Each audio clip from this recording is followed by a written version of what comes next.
Right. So everybody should have a copy of our May 20th meeting minutes in front of us. So if you can take a moment, take a peek at those, see what you can remember from back then, and any corrections we'll make right here.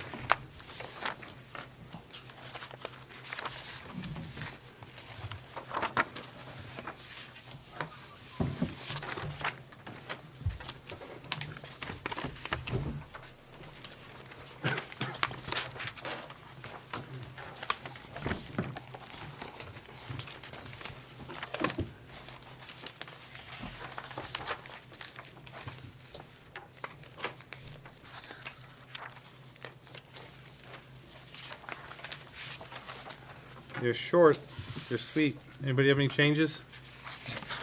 None? David? Julie? Todd? Brian? No. Bill? No? Okay. I'll just take a motion to accept the meeting minutes as presented. Second. No, I'm not gonna do the I'll first. make a motion to accept the meeting minutes. Second. I'll do Phil for second, but all those in favor? What was in there? There. Opposed and abstentions. You get that, Donna? Abstention. One. Thank you.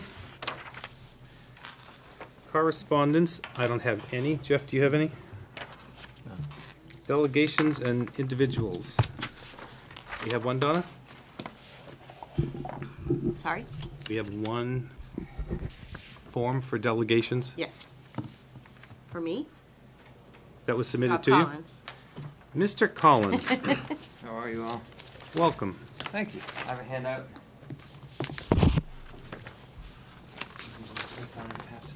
Thank you. Thank you. And just for the record, so if you can identify yourself so Sure. people at home know who you are, and welcome. Rob Collins from Danville. I'm going to do a quick overview of the Articles of Agreement. I'm sure a lot of you already understand them, but just bear with me because it has meaning for what I'm about to say further down the road. So, Articles of Agreement obviously were put into place back in the 1960s for Timberlane. And in that was defined the formulas and the methods for funding the school district. Two bins, I guess you could call them, of budgets were created. One for capital, based on valuations, or EPV, it's called, equalized property values. The other is the operating budget bin. And that was supposed to be collected from the towns based on ADM, or average daily membership, or essentially enrollment. So on the sheet that I just handed out, you can see the 18-19 budget numbers are at the top, and then the 19-20 budget numbers are below that. And the first couple of columns is the EPV that's used for the 18-19 budget. For each town, you have the valuation and then the percentage of the total for each town. So, for instance, Atkinson would pay 31.44% of the capital budget based on these numbers, right? When the taxes are collected from the towns. The next couple of columns goes over the operating budget and how that's done with the ADM numbers from each town. And again, Atkinson pays 22.65% of the operating budget, right? And Jeff, correct me if I have anything off here. The difference is in the next column, so you can see that there's an 8.78% difference between the what Atkinson pays percentage-wise for capital versus operating. So why that's important? So at the June 6th school board meeting last year, there were a number of projects brought before them, which were important, and I'm happy that the board took the action that they did to accomplish those projects. Why I'm here, though, is that the way they were funded was not in line with the Articles of Agreement. The board made a decision to move money from the operating budget to spend it on capital items.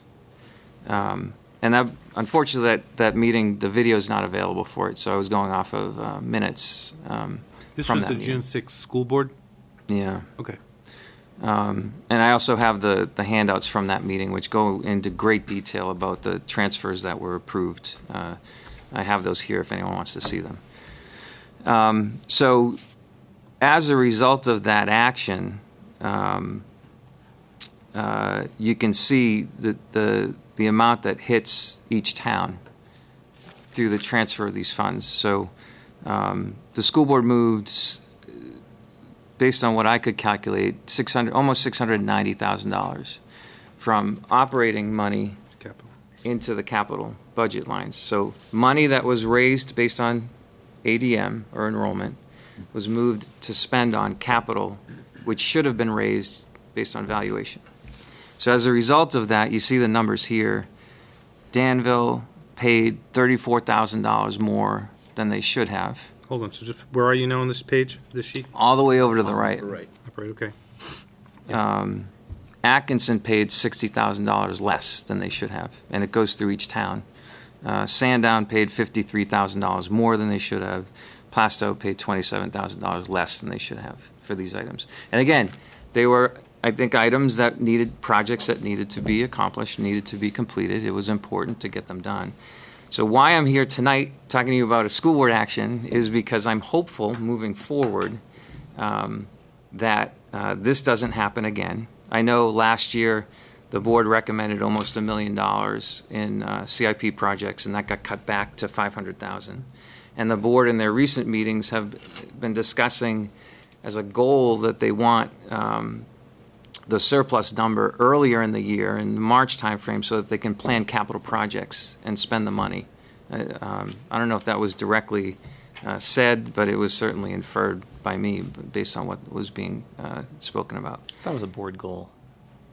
I think it was a board goal, right? To thought that was get a the board goal. surplus number earlier in the year. So the second set of numbers is what the 1920 budget numbers would be, and the in the columns set up as if they had spent, if the board moves $1 million, just a number out of my head. It's not, I just pulled it out of my head. And that's what the impact would be on the towns if they did that.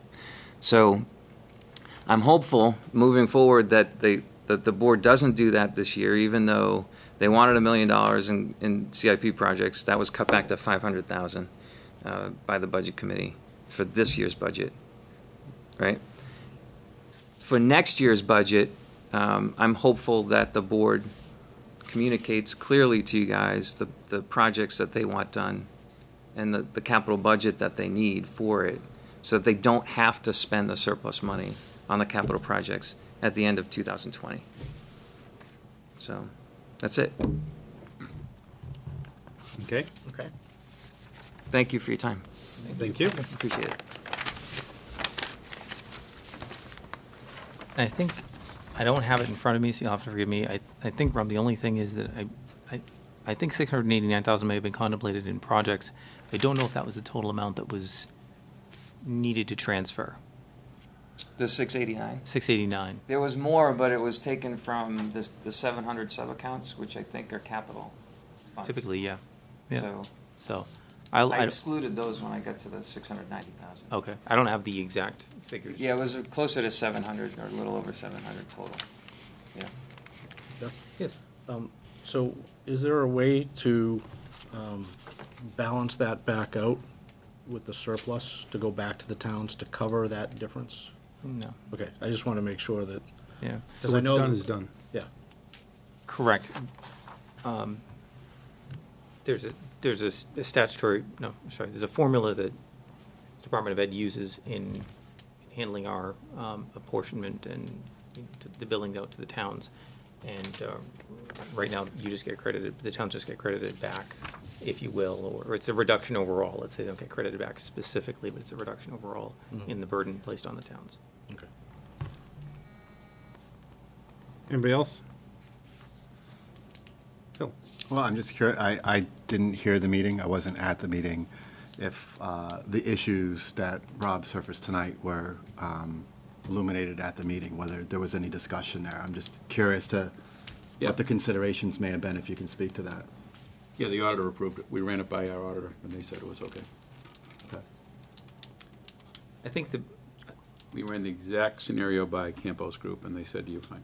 yeah, I Oh, think. yeah, I don't think that the point is that you couldn't do it. I think that, Oh, I thought that was the point he was making, that we did something wrong. no. I think it's more, if we had budgeted the money for capital Okay? The at the taxes. budget committee level, right? Would come out of capital. It would have come out of capital instead of And more operating, proportional and with the then, spirit of the articles Yeah. agreement. Could be, but, you know, you do what you can, and basically, I suppose, theoretically, you could just, if we didn't do anything, those routes wouldn't have been done.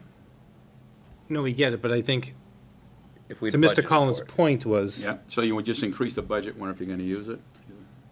No, the w- capital- there's no need to be defensive. I was just Well, I am curious to what. defensive, because I he was curious basically, that what. no, wait, nobody should, let's Yeah. not be, no Well, If we could defensive. just illuminate like what the discussion was that night for some of us that didn't hear it, it'd be helpful. Well, we knew what was happening, so what we did is we got in touch with, you know, whether it's the lawyers and the accountants, said, can we do this? Yeah. Yeah, okay, because it's money raised by the public. We were well aware of the two different pots of money.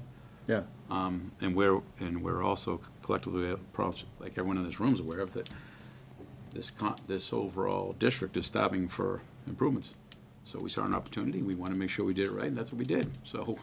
Right, yeah, Brian, I think that, again, the point is more going forward, if we could, as a budget committee, somehow prevent that, right? Like, that'd be better for suppose- You I can everybody. think prevent that's it the by having point. more in the budget. That's no way you can prevent it, by having more in the budget. Just earmarking it for Well, capital, Which we're hopefully gonna do this year, we've already kinda Right. touched on that. yeah, increasing CIP. We recognize there was an The urgency problem is there. gonna be Yeah. the difference between the CIP You take it out of the other part of the and the budget. fall. So you hit the Is gonna be numbers. is gonna be greater, so.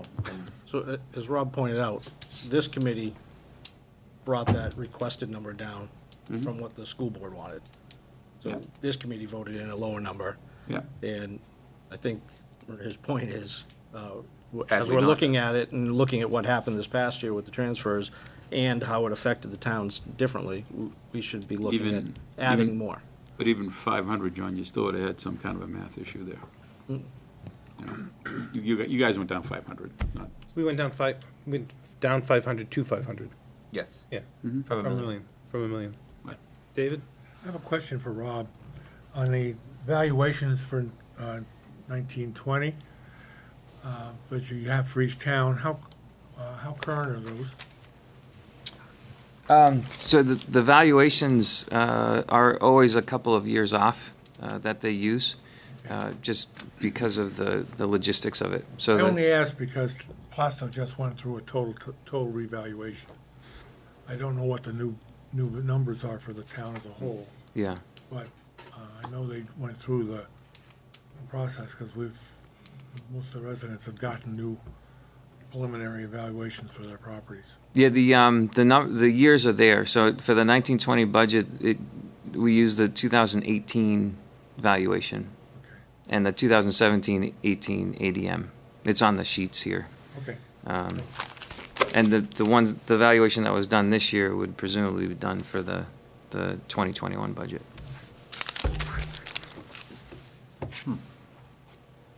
So, thank you for that information, and You're welcome.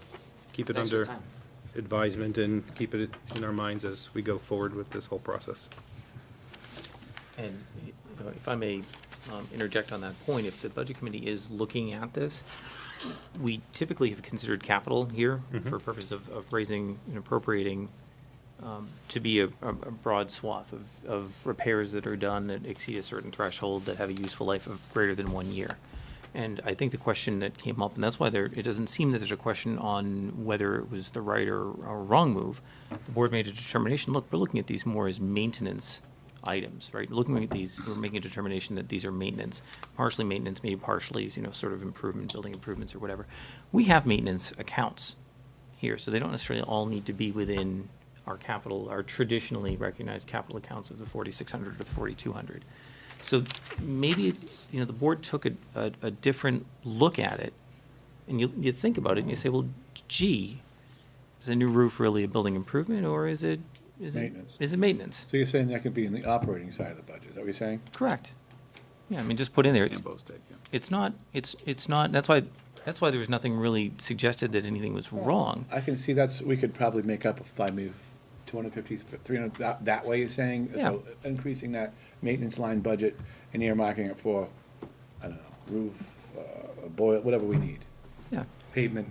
yeah, and I bring that up in the context of just, a shift in maybe thinking or thought process. Yeah, I As to mean- what's maintenance and what's I think we all repair. agree, we need to take into consideration infrastructure and start taking care of it now. Yeah. For it. I think we all agree on that. I think this might be something that the board is looking into too, in terms of actual, maintenance schedules, which will be helpful. So, that's all. All right. I just want to ask Donna real quickly. Did you catch Kathy coming in? I did not. Thank you. There you go. Welcome, Kathy. Thank you. All right, administrative report, Jeff? Well, as an initial matter, I'm sure that it hasn't escaped anyone's perception that we do have a new recording secretary. I would like to thank Sarah Vera for serving on the board as long as she did. She did an outstanding job, and she has some scheduling conflicts, as I understand. And Donna Reardon is here with us this evening. So at some point tonight, I would ask for a nomination for Donna Reardon as recording secretary, and for the board to vote on that. We can do that right now. Yes. I motion to Nominate. nominate Donna as the new recording secretary. That doesn't require a second. Okay. Well, Oh, we can do a second from Phil anyways. How's that? yeah, let's pile on, yes. Everybody comfortable with Donna doing an outstanding job? Should we we vet go. her at all, or Pardon me? should we vet her at all? I think we offer condolences. I think that's what we want. Okay, good. Well, we have a motion on the floor. We may not need it, but we'll just vote on it. All in favor of putting Donna as our nomination for recording secretary? You accept? I do. Oh, good, so that's a good. No, I'm not interested. Welcome. Jeff, do you have anything else? So that's that. As many of you may also know, our business operations coordinator here at the SAU, Tom Geary, is no longer with the district. He's in another district, I assume. And to that end, we did have a number of projects that we undertook this summer, not particularly as, not perhaps as wide a variety as we've had in the past. We had some very major projects involving roof replacements. And we had done, typically we would do perhaps a section of roof on a building. We looked at Atkinson Academy, Pollard, and Sandown, and ended up replacing roofs to the extent that we don't foresee any needs in those buildings in the near future or in the proximate future. The board pushed that effort. I think it was a little late in the cycle. We were able to get it done, and minor complications, but all in all, everything is done. So I'm very pleased to report out on that. I consider All that to three be a schools? success. Yeah, Wow. yeah.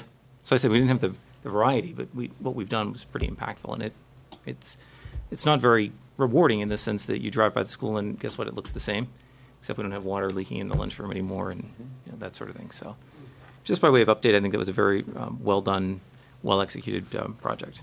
So that's pretty much my my update. Okay. If nobody else has any questions for Jeff on admin report, David? You mentioned the schools projects. How are we doing with the PAC work? So the PAC work, we've had some very favorable adjustments made to the plans that we had drawn up initially. And I think it's going to look exceptionally sharp, let's just say. Brian's been involved in that process, and I think it's going to come out really, really good.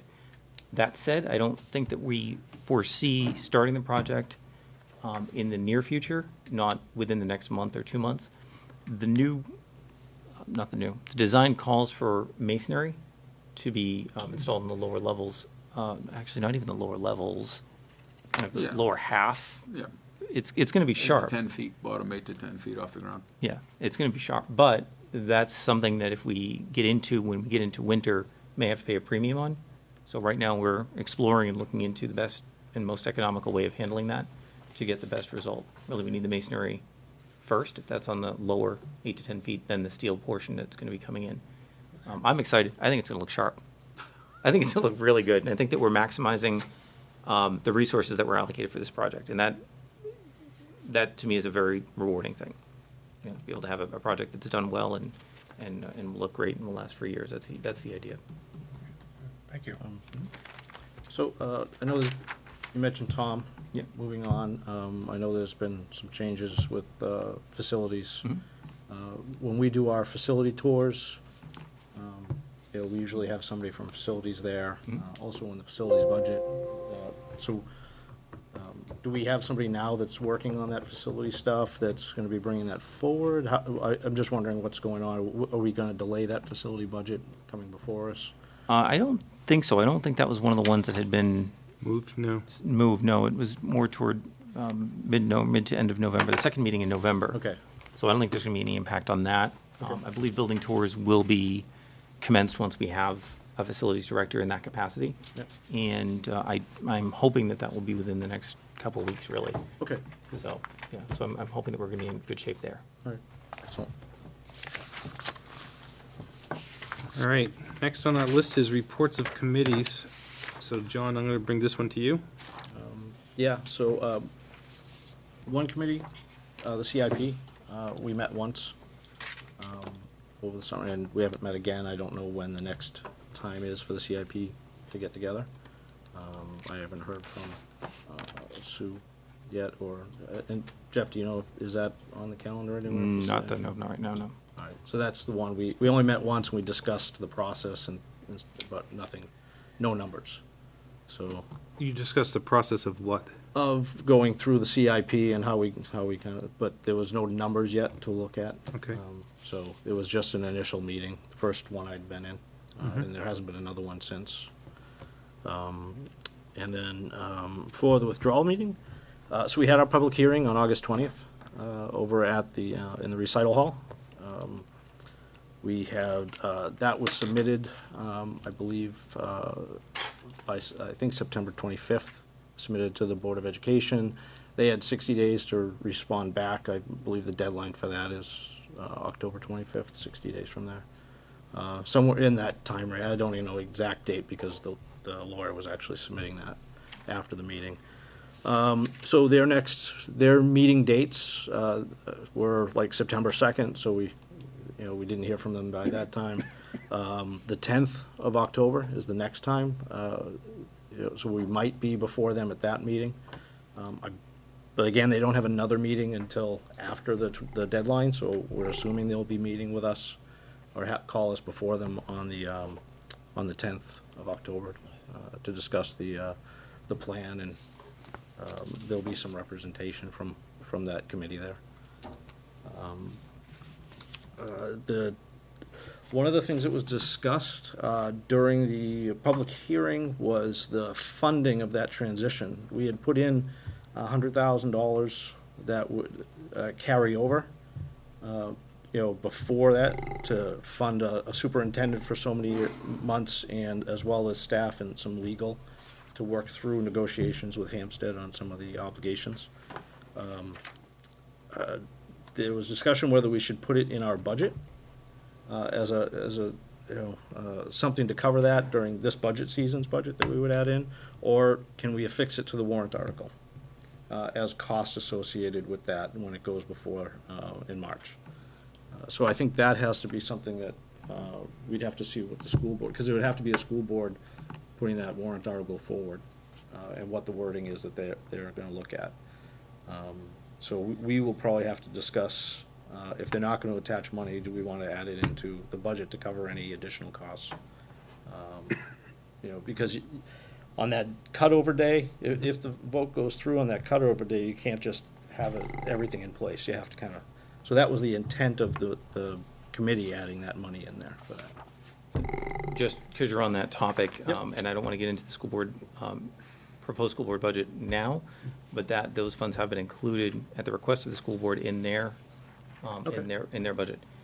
And the reason I think they're probably have to be included, they'll have to be included because I don't think that you can attach money to that type of a warrant article.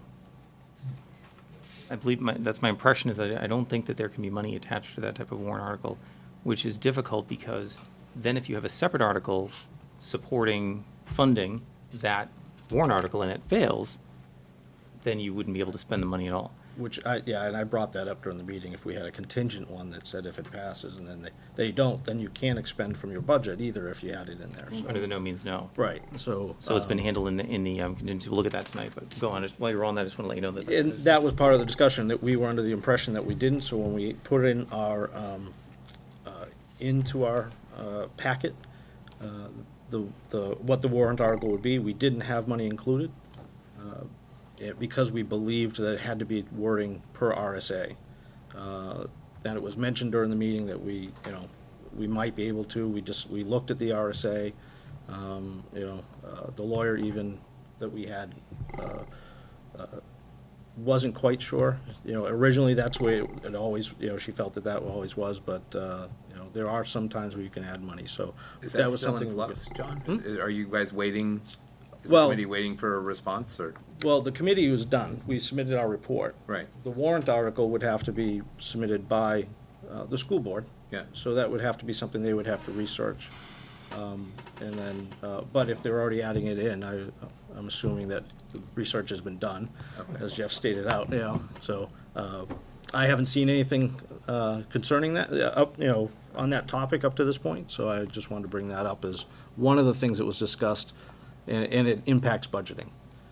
And then, let's see, the other thing that was brought up, and again, it's not something for the budgeting here, but it was the unionization for the admins right now, how that would affect it moving forward. That was something that came up right at the end of our process, so we didn't include that in any of our, possible things that we have to look at.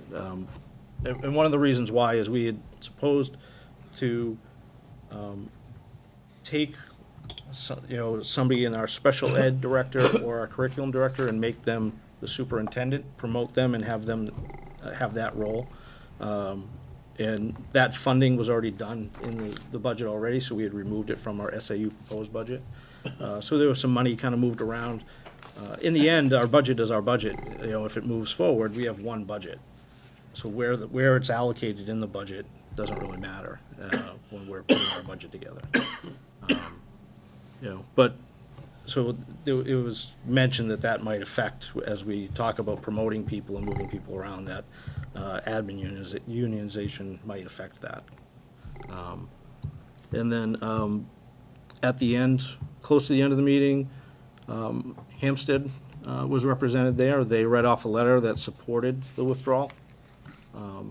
Their only concerns are about the obligations and making sure it's equitable at the end, that they're not left holding a large amount of obligations and we walk away, which that's not the intent of the committee. The expectation is that there would be some negotiation. I would imagine similar to a divorce type of thing, where you go through and there's legal representation and you kind of balance what your obligations are and who walks away with what. And we're hoping that if this goes through, that it's an equitable separation and everybody walks away. Hampstead has looked at withdrawing in the past. It's been talked about more recently, but didn't go forward.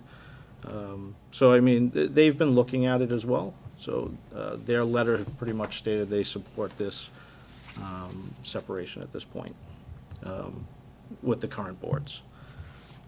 And then it's a pretty good-sized packet. It's up on the SharePoint site. It's available for anybody to look at. It's 158 pages of documentation. A lot of it is background information. There's a lot of appendices. We include other withdrawal study, information in there if anybody wants to look at it. I do suggest people go and look at the information, and make their own decisions on how they feel about it. It's a little difficult. We put a budget number in there for the SAU piece alone. But again, it's going to be the school board at the time that's going to be working with whoever the superintendent would be to negotiate all that. So when we talk about money, it's a supposition of what it could be. We have no idea what negotiations would happen if this goes through. And it was not part of that committee we can't force that to be done by the school board of negotiations, or whatever superintendent is part of that new SAU. Again, that's, all the information is up there on the site. The committee's work is pretty much done, unless the Board of Education comes back and has some kind of requirement that we need to make changes, which, from looking at it, doesn't often happen. So, we're hoping sometime in October we'll have a reply back from the Board of Education on whether this is going off the ballot, as is, or if there's any adjustments that need to be made. So, Very good. Phil? Just want to thank John for representing us on the committee. I thought you did an excellent job keeping us in the loop, asked thoughtful questions and so forth. I thought you represented this body well, and just appreciate all the time you put in. And again, you followed through on what you said you were going to do, keeping us in the loop and so forth. So much appreciated. and again, I could have done a better job of that. We met, quite often actually through the summer. Not just in there, but we had breakout sessions and other meetings, we had breakfast at Panera, and, where a group of us would get together and sit and, and there were phone conversations, working, online together. So there was more than just what people saw in the meeting of the committee, because we did have groups of us that met outside of it. So there was a lot of other work out there, but like I said, it was, the focus wasn't for me on current situations that were going on between the two districts. It was more of the feasibility and what are the reasons for moving forward. And when you look at the benefits of a single district and what you get out of it, that was why I looked at. That vote was more about the benefits that Timberland would get from a single district. And whether the cost is going to be exactly what we put in there or less or more, it's really going to be, based on what's happening in the district 2 years. There's too many variables. Yeah. Multiple years from now. So, and the decisions are out of that committee's hand at that point anyways.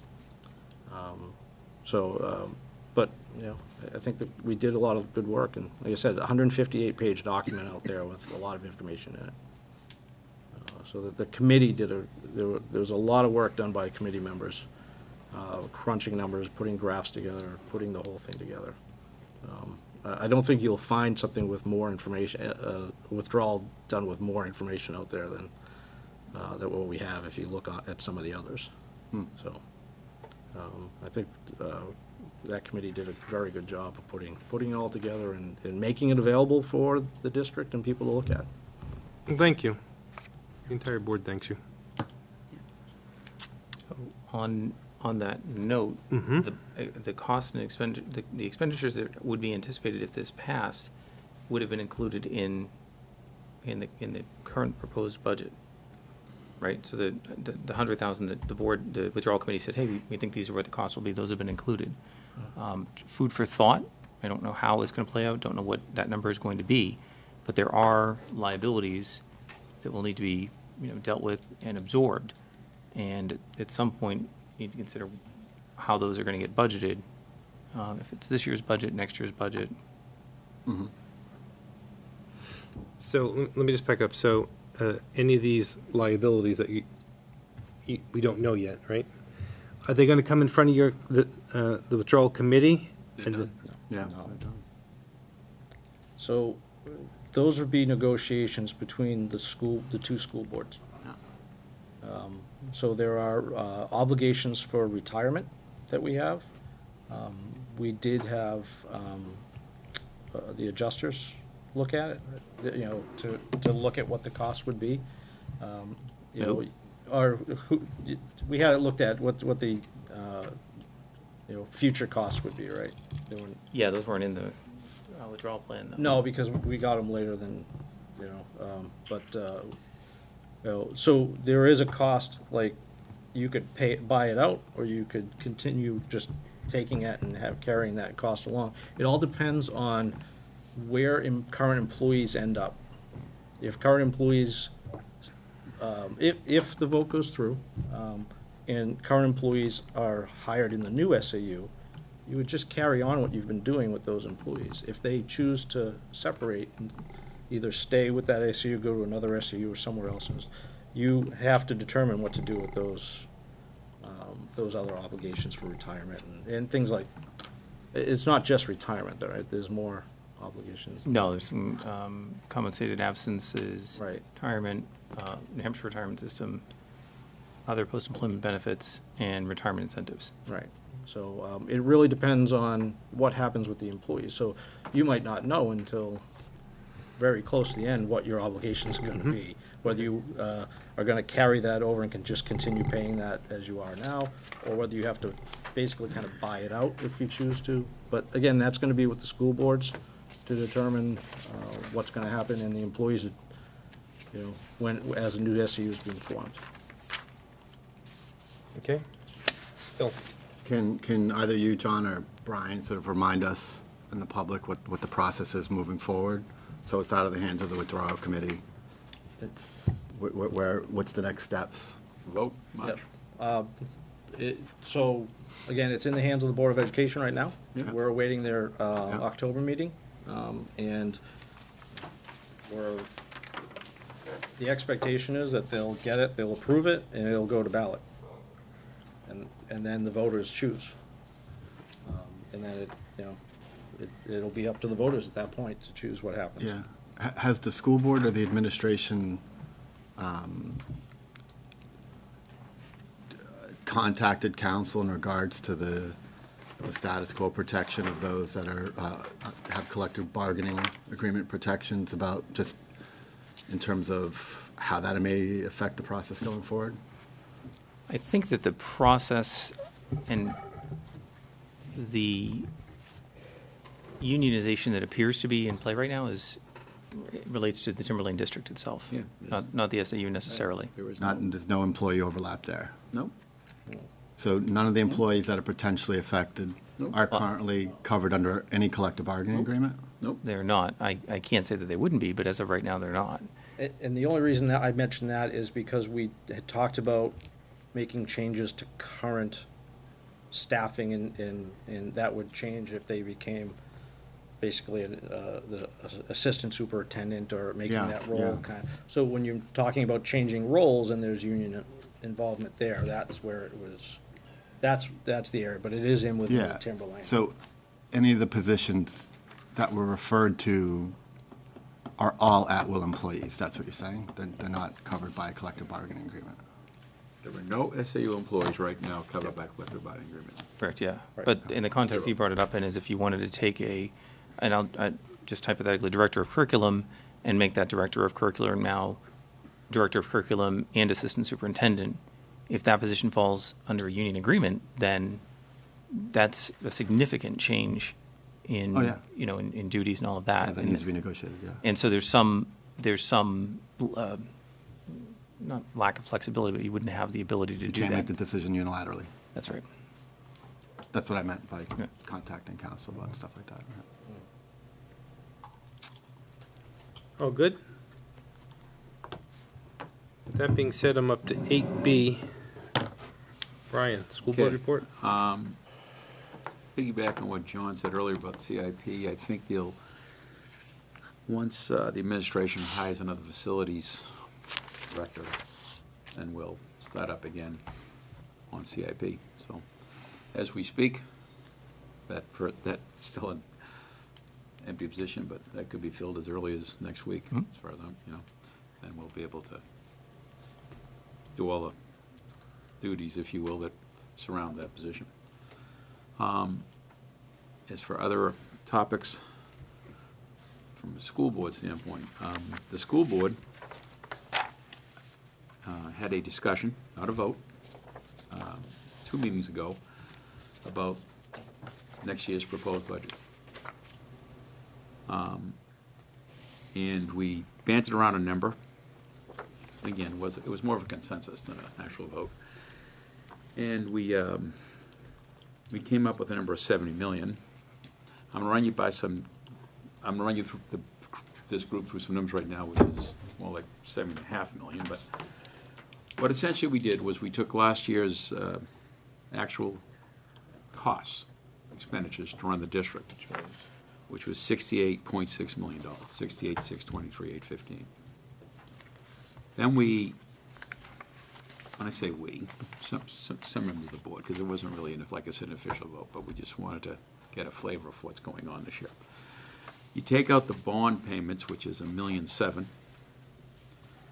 We did $700,000 of one-time expenses with the roof. So that gets you down to 66.1, we'll call it 66.2 million.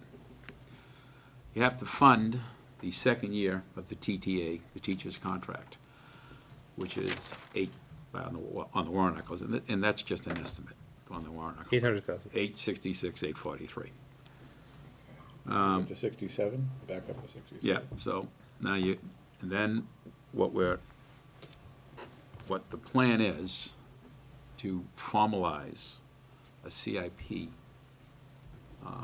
which would make a part of a budget and a default budget. If you formalize a plan that would show capital improvements of $2 million a year. So now you're gonna add another $2 million, 69. okay? And then comfortable, if there's a surplus, if you will, is more like $1.5 million. Last year was $4 million, that was a little heavy.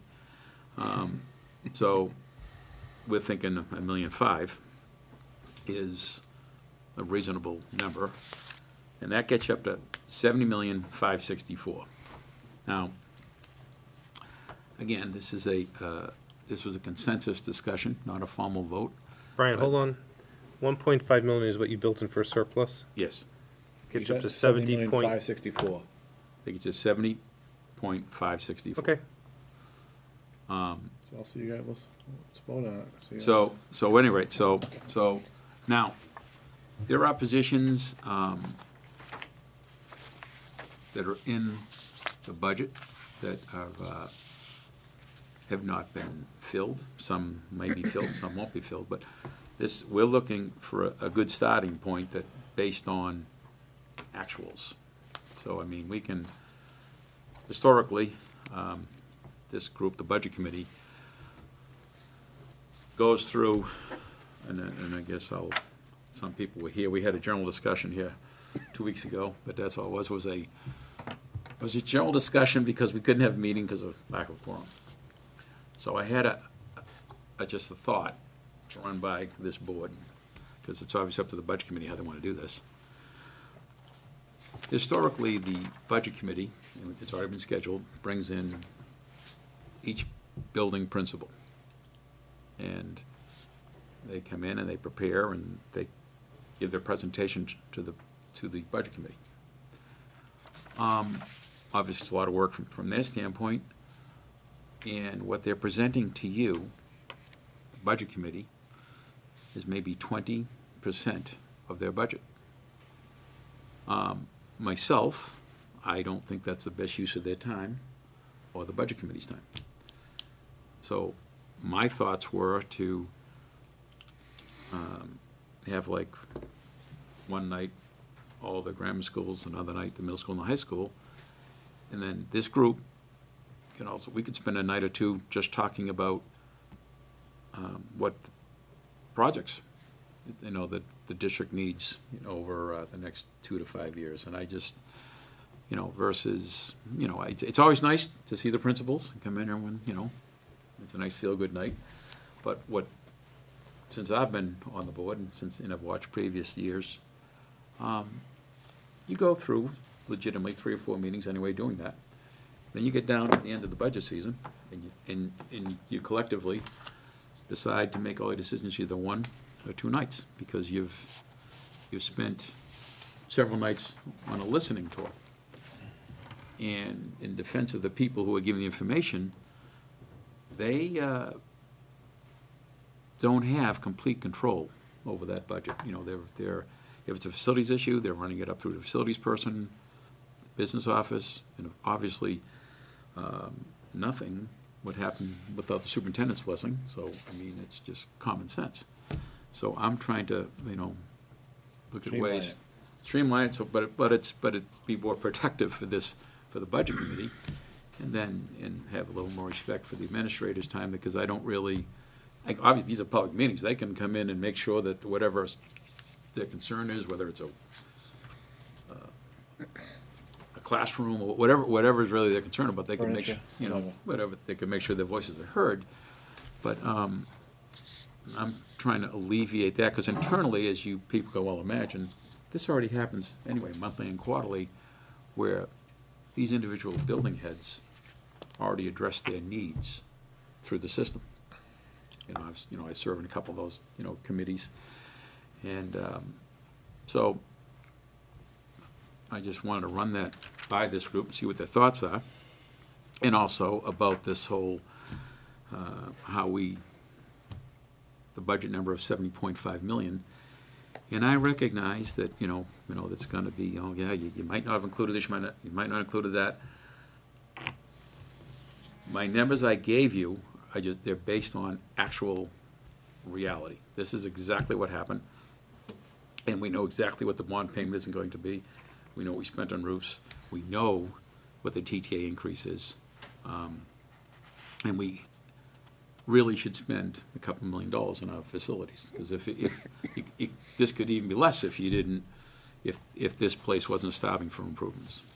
So I'm trying to, from a big picture, if you look at what the district has been paying, last year was $1.7 million. Right. With the taxpayers are used to paying $1.7 million, we're paying off the project from 20 years ago. Now, I just want to take that money and a little more and just keep it going. And that way you won't, you're not going to incur interest charges. You just, It's done. you put $2 million into this overall Timberlane campuses, and you do that for 5 years in a row, maybe 7 years, whatever, we'll see what the projects look like, and you're gonna see a tremendous change, I think. 'Cause that's, because, that was a good chunk that we had the opportunity to share about the roofs, and so that's you're on that CIP committee, and there's, as you know, Jim, there's all kinds of projects. Some are, as you can well imagine, more important than others, so we'll have to prioritize those. But I'm trying to formally address them.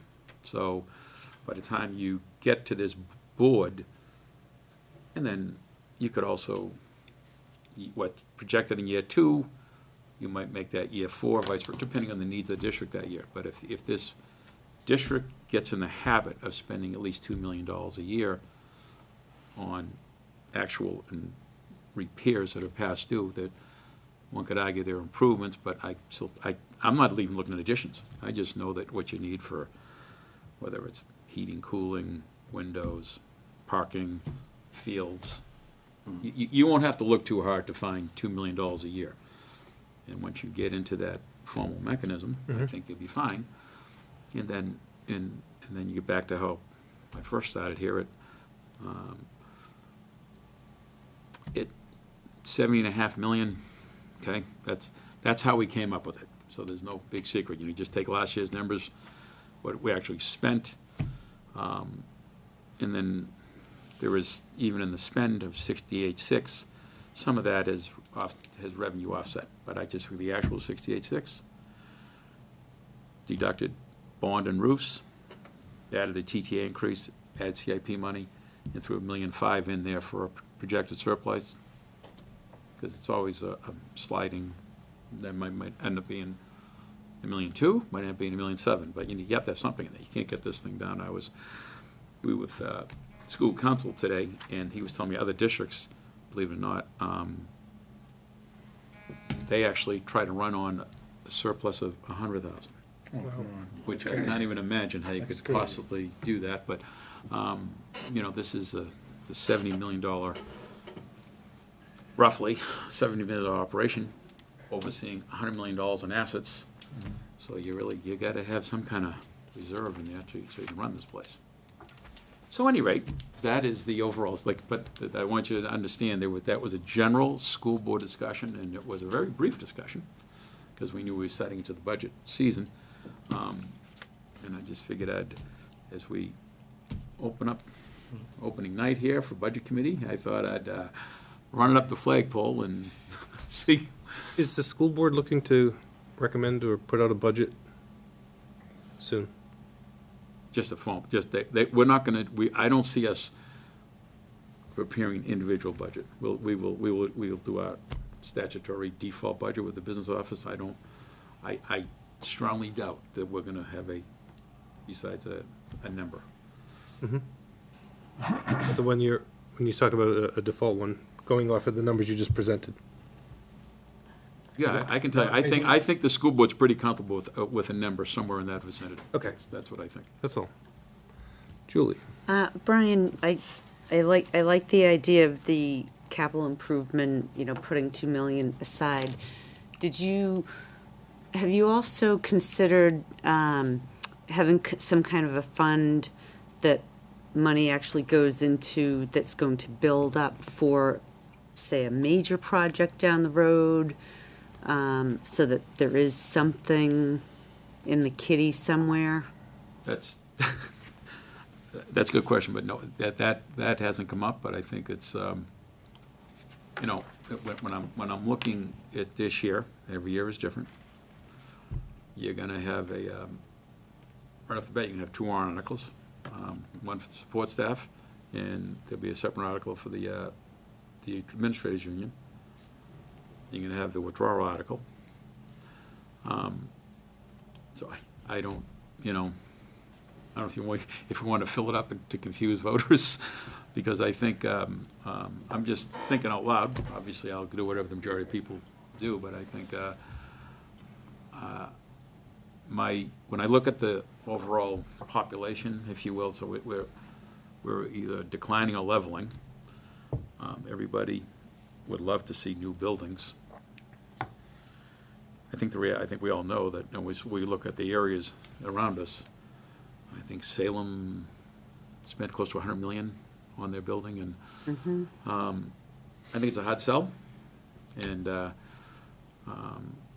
but I can clearly see that we need to do something. So Yeah. I came up with a number of 2 million, just knowing that's more than 1 million. Okay, and then I'm thinking to myself, well, we've already paid. If we're used to paying $1.7 million, that shouldn't be hard to Yeah. The other get this up. 300,000. Yeah, it's 2 million justifiable. spread over 4 towns. So let's see what projects are in there. Maybe some years might be 1.8, other years might be 2.5. And Right. would that surplus go, if we didn't spend all the CIP money, where would that money go? Just sit in that budget line and just grow? I mean, what would we do with it? You know what I'm saying? If you Oh, it all put gets $2 million aside, and it was There's going to be none 1.5, left. You would spend. would that offset the next year? It'll No, be you wouldn't gone. offset it. I mean, You just spend, you make sure you spend That'll be everything. gone. Oh, yeah, I think it's an That'll- actual spend plan, that's what I'm Yeah. talking about. Yeah. Okay, so you spend everything. in. You'll have, I'll be long gone before you run out of ways to spend $2 million here. We're behind big time. So I think if you'd be surprised at how, if you put in about $2 million a year on these facilities, how quick you would catch up. And the Right, school but board's gonna determine what CIP projects go first? Well, there's the CIP, the good news is this, we're not exactly starting from scratch. This has been Right. going on for years. Now it's just a matter of formalizing it and making, and it's was pointed out earlier tonight, there's always been capital pots in the budget, but it's really not been formally adopted, if you will. Right. So I think the more you formalize it, and then the other thing that happens from a school board standpoint, from a legal standpoint, you get into these preparation and default budgets, and last year we ran on a default budget. But if there's a formal plan, then that 2 million becomes part of your default budget. It's now a formally, so it's, versus if it's not, now you're going back and forth. Well, what is maintenance? You get into the annual debate with everyone, and that's how we got involved with this conversation with the lawyers and the accountants. We went to improve the roofs, and then we had to get something everyone has the good intentions, saying, well, it's taxpayers' money. And you had to sit back as a board and say, well, let's just make sure that we're doing it and we can support our decision. So we're trying to be proactive here, and we know that, well, I know, and I'm pretty confident the whole board knows that, in fact, I'm sure this whole room knows, we got to spend some money in this place. I'm So on board with it. that's pretty much what we're trying to do. So as I look at what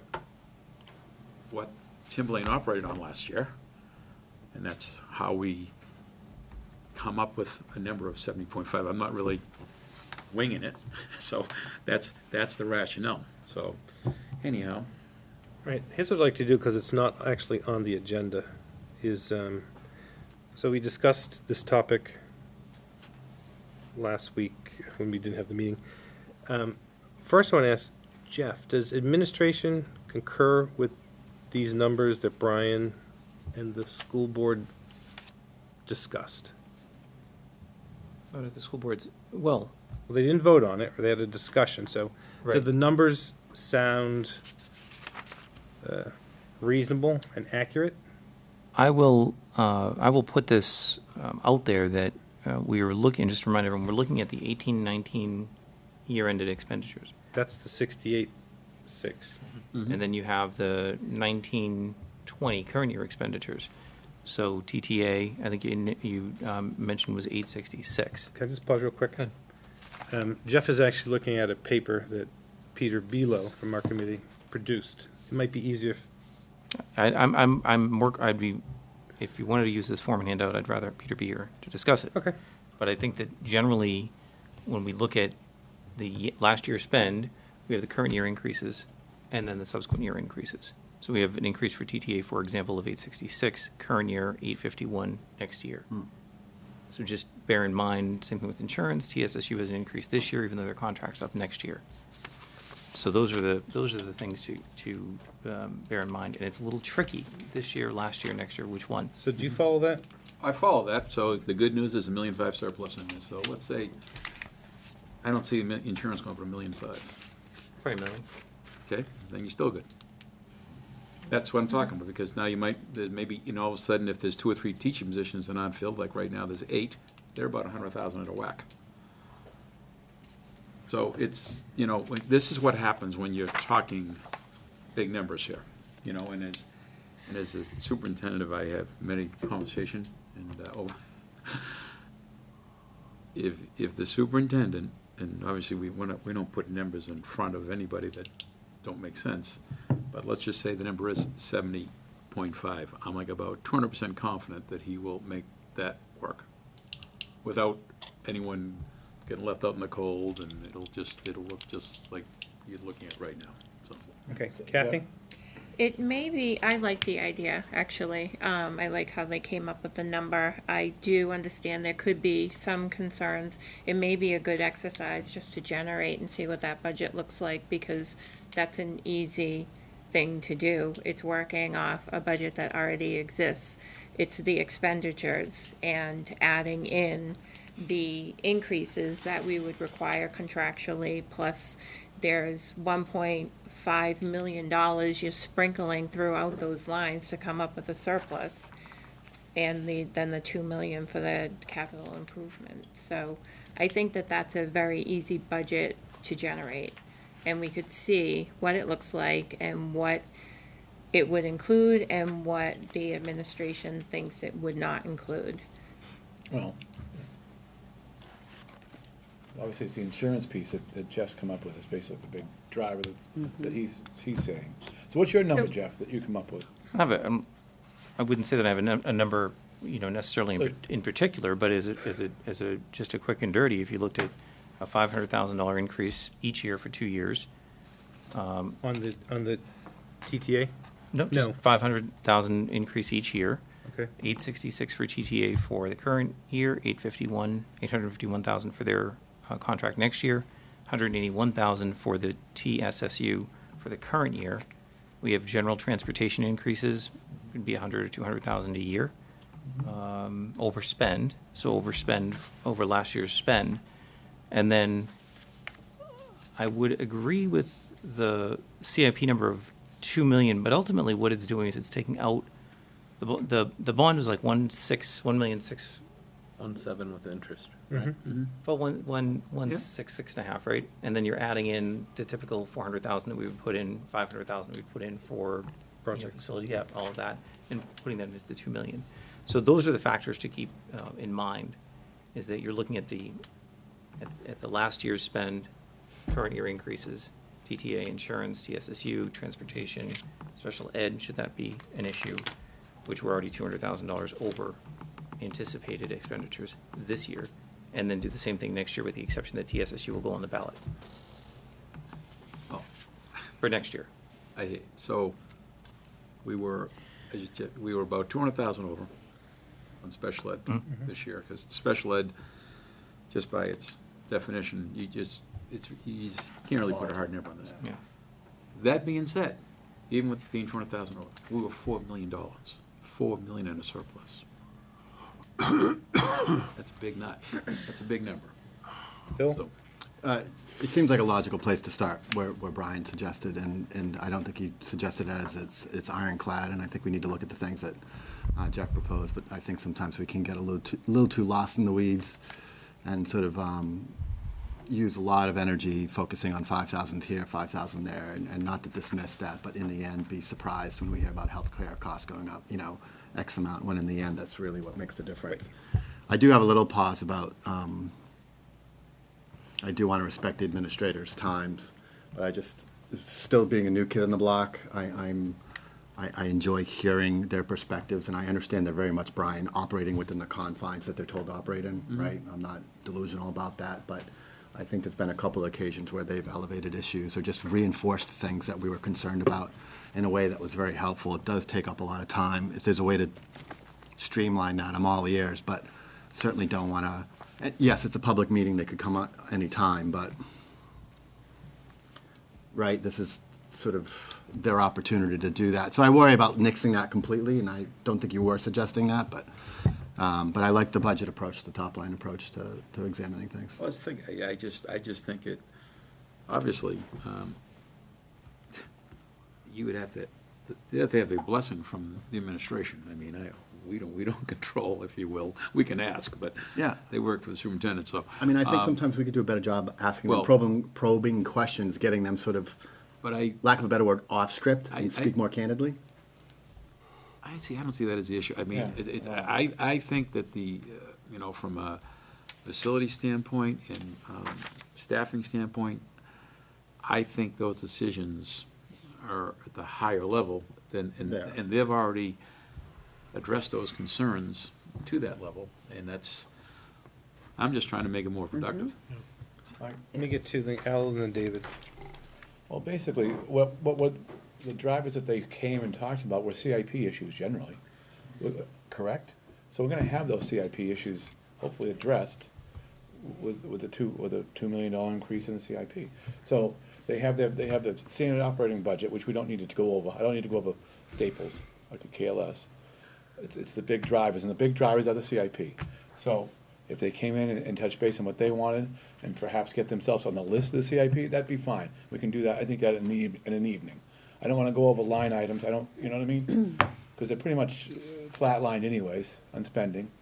The big drivers are the CIP, so, which will be in the budget. Then we have to come down to school board, who's gonna spend it, where we're gonna spend it first. We can do it a lot quicker, I think, than spending nights talking about staples. David? Yeah, I want to follow up on what Mr. Sherwood said. It kind of makes sense on one level, what you talked about as far as the process, to simplify. But my main concern is that one of the advantages of doing it the way we did is that we heard from the stakeholders of what was important for them. Even though your 20% figure of what they can control is correct, but it's like their 20%. And we should have, however we modify the process of creating the opportunity for folks to present, that the stakeholders feel that they have had a voice. Because if they don't, there's going to be other problems down the road. Nothing to do with finance, but with just with day-to-day doing business. And so I'd be interested to see how that process goes through so that we can make sure that the stakeholders have a voice and at least feel that they contributed. The number that you came up with, I think, is a good starting point.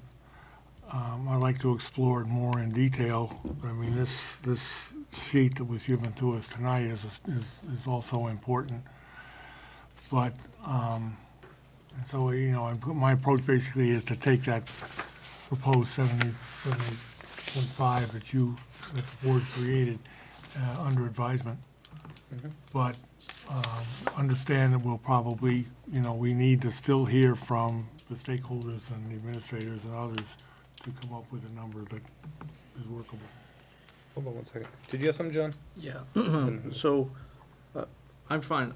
I don't want to take any more of the administrators' time because they're out all day working in the schools, and to have them come here and if it's a late night, I'd be even fine if we got their budget ahead of time with their summaries like we usually get. And if we look and see something, we can invite them to come so we can ask questions. I understand David's point, that's their time to come forward and be part of that process with us. But it has to be a balance of, are we inviting them here and they're kind of coming because that's the process? So I have no problem inviting them if we get the budget and the summary and we look at what their budget is, and if there's major increases or requests that are different from what they've done in the past, and asking them to come and explain that piece, as opposed to everybody just coming in and do a presentation. Brian has a point. We do have multiple meetings of just listening.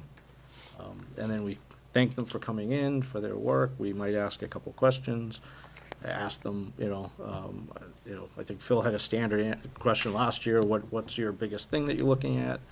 And it is a good interaction, but I don't want to take time away from administration when they could be doing things, more productive. Okay. So I agree with you, but is that our perception, right? I mean, it is our perception. Correct. Do we know that they look at it the same way? Right, I mean, and maybe that's a question for Jeff or the administration, or is this something that they want to do, right? And come forth and present to us and talk to us. I mean, I don't want to do it because it's just always been done forever, and I'm totally open to change, and a lot of these are all very good points. But if this is something that I don't want to say look forward to. I mean, nobody looks forward to sitting in front of the budget committee, I don't think, or the school board. No offense, but maybe this is part of their job that they want to do, right? And I mean, they control the building and they want to come in and make their case. So, I think maybe is there a way maybe we could find out if this is something that. So here's what I'd like to discuss real quick. Jeff, do you have more copies of this, by the way, here? I don't. So last year, we put out a schedule of all the different presenters. I'm just going to count real quick, but we basically have 2 meetings in September. I wouldn't even count 2. We have 2 in October, 2 in November, and 1 in December, so we have about 6 or 7 meetings. And we're going to chew up 4 of them in these presentations. Maybe as a balance, instead of doing all of our presentations over 1, 2, 3, 4 weeks, if we can get those presentations coming in Weeks. and condense them, as we said, get all the elementary school in one night, and then some of the other key ones, high school, middle school, facilities, special ed, different. I know it's packing a lot, but as you mentioned, if we look at them, we don't need them to read in front of us line by line. Yep. They give it to us. Just look at the summary page and Look at see the summary what the main page. drivers are, what they're looking to do, and that's Keeping in mind that when we ask the questions, if we're going to have 4 of the big drivers in front of us, we don't want to be going down, what's this pencil line for $30? So, You expended this last year. so the question would be is, we had this chart last year, we're kind of following it off again this year, meaning have the different presenters come through. if we want to change it and try and consolidate it so we can do other types of work, but still getting these presentations from those administrators. I know that it seems like it's time out of their day, out of their night, or whatnot. That's, the administrators do enjoy presenting to the budget committee. They enjoy it. Well, and I'll tell you why, because it's not just for you, but it's also for the public at large. And part of this budget process is that you're being presented with perhaps some of the newer initiatives that are going on in the school. Hey, I need this, and here's why. And you might feel like you're hearing it over and over and over. But I wouldn't dismiss the fact they actually do enjoy communicating So that they out. may enjoy it, and we still want them to come in, and we still want the public to learn and hear them. But what if we still tried to condense it, which would give us more time in our only 6 meetings to prepare a budget?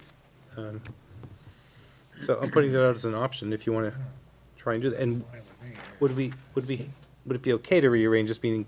Should it fit their schedule? That's at the pleasure of the board or the chair as to who presents Okay. when. I would Okay. rather not end up in a situation that we have Yep. 5 stacked up and we're hoping it'll take 10 minutes, 5 minutes. So here's what we have right now. On this chart, we have tonight, we're going to look at the school board and the budget committee budgets. And then for 2 in October and 2 in November, those are our next 4 meetings. So that's it for September. 2 in October, 2 in November is what we have 4 weeks of listening to presentations. We could We take do it in those 3? same, we could take those same 4 meetings, Yeah. maybe we condense it to 3. Yeah. And then we give ourselves another meeting to do our own work. And here's what I'm just thinking out loud. If we took some type of budget that was talked about at the school board as a starting point, and then we listen to these presentations come in, we can use that freed up meeting to tweak and fine tune that budget, knowing what the presenters have said and knowing what we went off of last year. Motion to adjourn. Below. I will tell you, so we have that, and then we have facility tours. I get a lot out of the facility tours. I do too. Because you're dealing right with the administrators, right in their building and showing us what they want to do in the building. And again, it's CIP stuff, but to tour the building and see it is a lot more than looking at it on a piece of paper and not understanding. And nobody's saying we're not gonna do the facility No, tours. but I'm saying, that's another night, so I really want to encourage people to go to those facility So tours. to John's point, right, and kind of to Jeff's as well, I mean, this is about the public. We're serving the public here, right? And so not only might folks out in the public want to listen to what they have to say when they come and present here, but there's a reason we open up the facility tours to the public, and it's not just us and the school board that go. Anybody can go.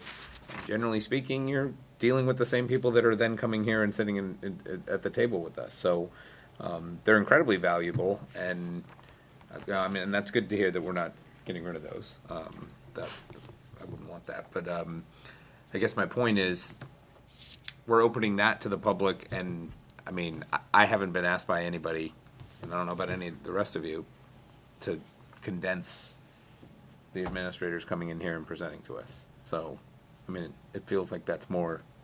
I'm just putting it as an option if. Right. Yeah. I think the idea is to allow us to have more time to actually work and discuss the numbers. Concentrate it. They come in and discuss, and we say thank you, and we don't really do a lot more with those numbers during that meeting. So That's true. it gives us a follow-up after that to really look at the numbers and see what's going on. As of right now, I don't know what the status is on facilities tours. We don't have any facilities director yet at hand on that. And I will say that, I think the one thing that if they were to be arranged, I know that last year, I think, went outside of the meeting nights. And last week, if we were able to have done so, probably would have been a great week to have, we did light agenda tonight, to have those scheduled. And I think that if we were to look at those again, certainly from my timeframe, my, availability, the meeting nights are where we're available. So if we had facility tours now, we went through the building, other than the principal, who would be the key person there to talk to us about? Well, that's it. That's the issue with the facilities director, and I think that's, getting someone in and on board with the issues, that's. Even if you get somebody in tomorrow, they're not gonna know the buildings. Right. So, I mean, they wouldn't be able to, they wouldn't know the buildings. So, how do we go about even getting facility tours scheduled?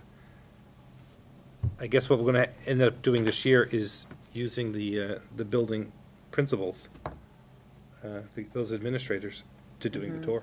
Yep. I mean, they know the building, they've heard the spiel year after year, They know it's been done. they know it's done, or they know what leaks, Yep. they know where the problems are. Help is coming. If I could suggest that we discuss this at the next meeting, there may be clarity on if that position's filled, but, you know, we're probably not going to have consensus on best steps this evening on that, but it's important to discuss soon. Well, Okay. they need to be May I, scheduled ask a soon. question? Go ahead. Yes, you may. Jeff, are you guys actively interviewing people now? Yes. Okay. So there is. Process has not started as of yet. So you're not actively interviewing people yet? So We're- there's not gonna be. The process is- There's not gonna be somebody We're on board in beginning the 2 process, weeks? yeah. No. Okay. I can check with the superintendent and see what, Either way, we need to discuss next steps. Right. How to plan these, so. Go ahead, Alan. Before we move on, sir, where do we stand on condensing the meetings? Are we gonna do that, or? I'm looking for a general consensus. Right now, we use, Peter, you didn't hear when we We can came do in. 3 weeks would be good. We used our 2 meetings in October and our 2 meetings in November to bring in the various building principals and administrators to talk about their budgets. Just looking to see if the board wants to keep the 4-week window, or does the board want to maybe shrink it? Same, we'll get the same information, but condense it, and maybe do it in 3 weeks, squeeze it into 2, so we can use our time elsewhere. Just looking, I'll go Kathy and then David. Consolidating makes sense to me. I would be in favor of that. David? I would like to, I agree, with consolidate, but I think it's important that we get the data ahead of time, first off. Mhm. And secondly, that we schedule the block of administrators for the days at specific times so that they don't have to come at 8 o'clock and sit until 9:30 to do their work. Right, so we just gotta be careful. So, if whatever path we choose, our next meeting, they'll be here. Right, that's what we have to decide now. Our next Yeah. meeting, October Well, 10th. And it's not quite that easy because the availability, as you can see, we already had one conflict. No, I get it, The right, but in availability general, of the- our they're planning next on the meeting 10th. roughly has 3 different presenters on there. And so if we wanna shrink it, we wanna condense it, we gotta come up with something tonight so we can figure out who we can request to come on October 10th. Peter? I just want to say I'm in favor of consolidation as well. I think we're up against it, though. I don't know if it's possible to do it. We have no way to corroborate with the presenters right now. No, So but we're you're, kinda, I mean, we already have a conflict already for next week. And then I would put this out there as well, that I know that the schools may be able to be lumped together, right? Is one budget category, if you will. And I don't say that lightly. But when you get into maintenance and facilities, you get into special education and student services. those are big. Those are big. Is that just a quick drive-by? Is that, or are those a night that, as they're scheduled, would probably consume a lot of time?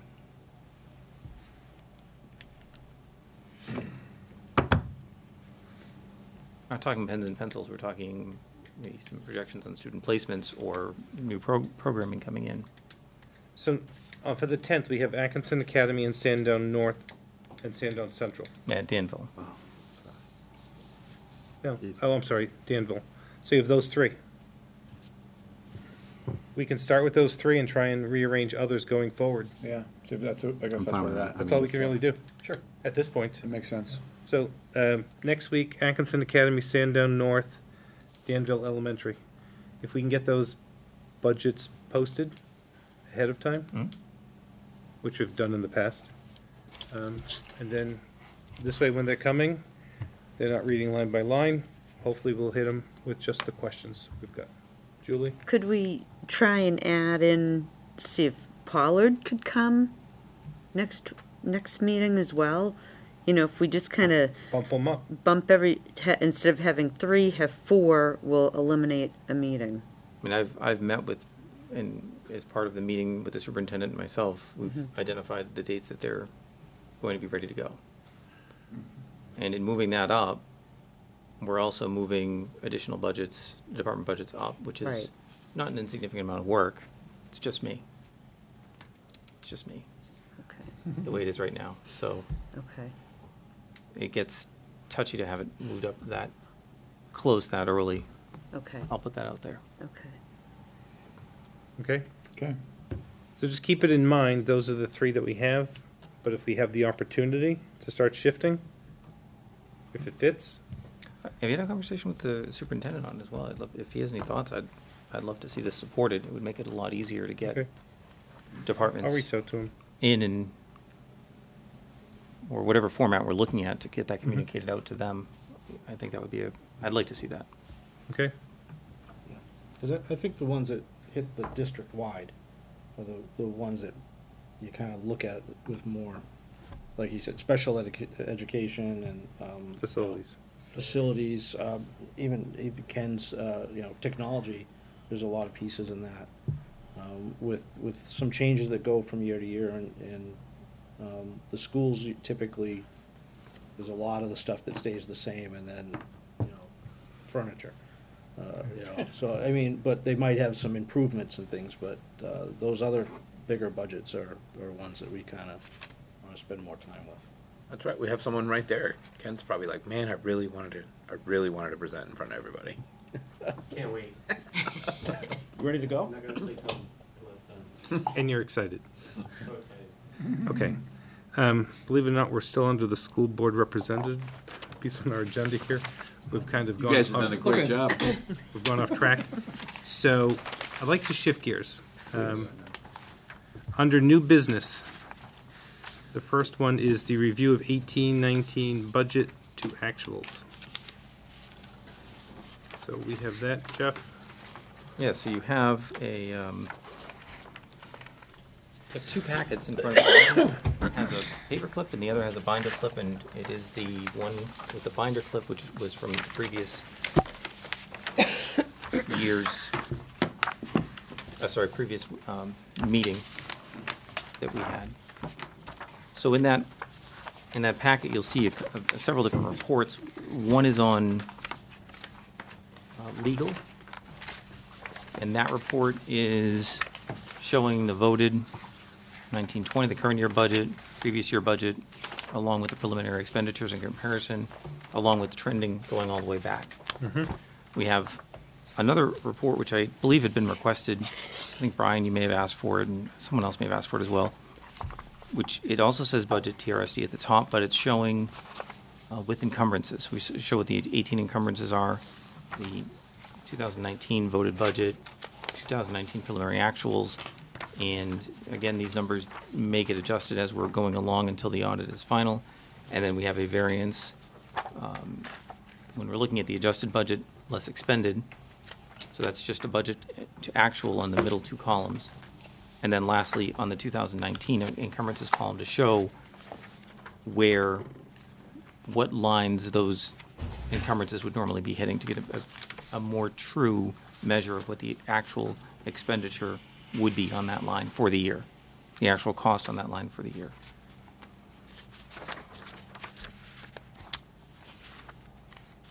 So, does anyone have any questions specifically on those reports? Because I'm happy to take a walk through with them on you. And as a reminder, it was a default year. It was not a perfect budget. It's not a budget scenario that we have typically built up through this committee the same way. It was a default budget, and numbers get backed into, they get advanced. It's not always that clean.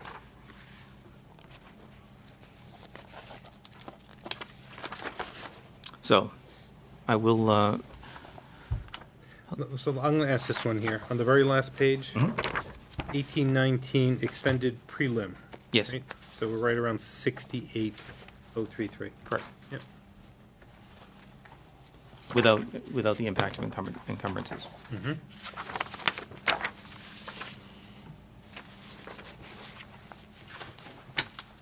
And this one here is all the encumbrances. That shows the encumbrances, correct, and what lines they're attached to and that sort of thing. Mm-hmm. Now, this It's- report itself is sorted out by function. So when you look at regular education, you may see regular education, 19.8 voted, 18.3 spent, variance of 1.5 million. That's not all in a particular object code area. It's not in salaries, for example. It's not all in equipment. It's not all in a particular area in the budget. So it's peppered throughout. You see some at the top line, though. You will see salaries teachers, a $1.3 million favorable variance. That's a result of some positions that were cut and other positions which were not filled until later on in the year. I'll go to page 2, which is special education 1200.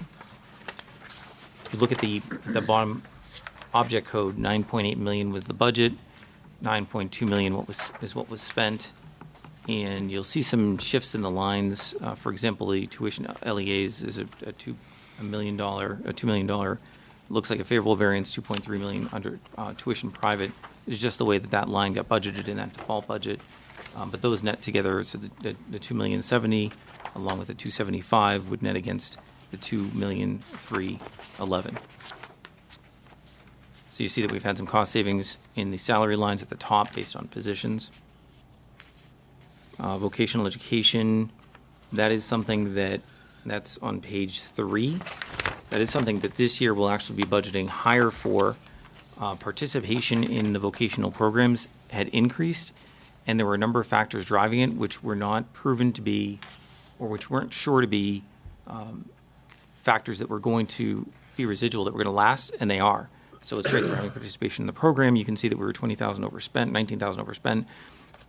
We're happy that the programs are available. It's going to be higher than that this year. Student activities, it's not significant.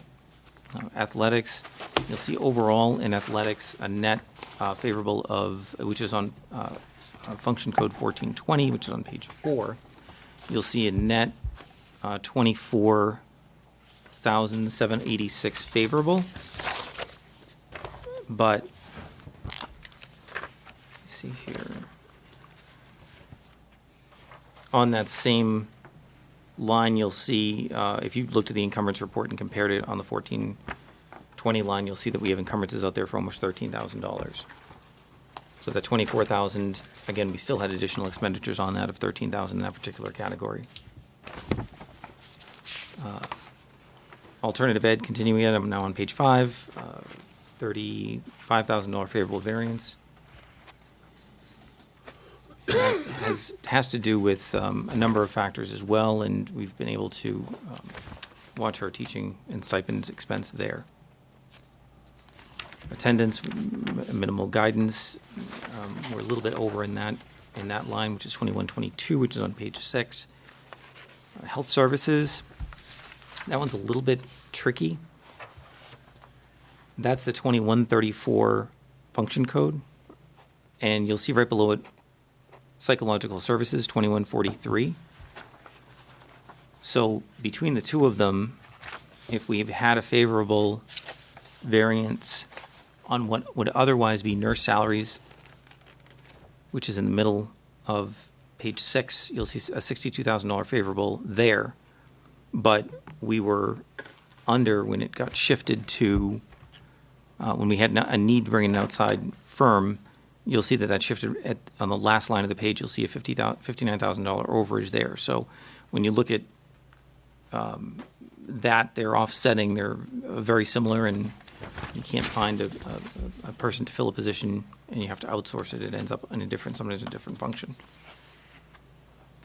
Again, they're all in the 2100 category, function category. On speech, which is summarized at the top of page 8, $53,000 favorable. Again, we had some salaries that, or some positions that we didn't fill or weren't able to fill, and therefore, within other professional services, you'll see the offset. Improvement of instruction, another area where, we have to fill in another position with some education, with some professional services we do. Professional improvement, 2213, you'll see that we had budgeted 525, spent 392 for a favorable variance of 133,000, largely in the professional education services line. In some instances, we've been able to, and I'm very cautious to say this, we have to budget just in case we don't get it, but in some cases, we've been able to get some funding for programs through grants. If we don't get those programs funded through grants or those grants approved for those particular activities, we still have to do them. So if we're able to have a grant pick it up, then we get relief on the general fund side for those. If the grant didn't pick up that type of training, then we end up having to spend it out of the general fund. When we look at a favorable variance, say you the nurse, 62,000 favorable, but then we outsource because we didn't.